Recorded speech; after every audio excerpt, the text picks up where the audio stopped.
በየጊዜው ስለሚገነቡና ለመገንባት እቅድ ላይ ስላሉ አዳዲስ ከተሞች እንዲሁም ሊጠቀሙ ስላቀዷቸው የአርኪቴክት ዲዛይን ምናልባትም ከዛም ጠለቅ ባለ ዝርዝር ሰምታችሁ ይሆናል።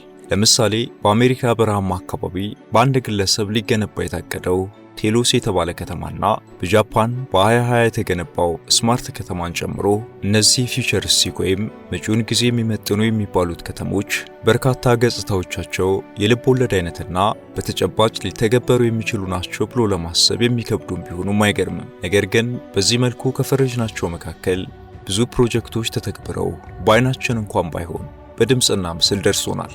ለምሳሌ ቻይናው ሰው ሰራሽ ፀሐይና የኤሎን መስኩ ኒውራሊንክ በአይምሮ ወይም ሐሳብን ብቻ በመጠቀም ስማርት የሆኑ መገልገያዎችን ልክ እንደ ሪሞት ማዘዝ የሚያስችለው ፕሮጀክት ሆኖ ተመልክተናል። Imagine a traditional city and consolidating its footprint, designing to protect and enhance nature. The line will be home to 9 million residents and will be built with a footprint of just 34 square kilometers.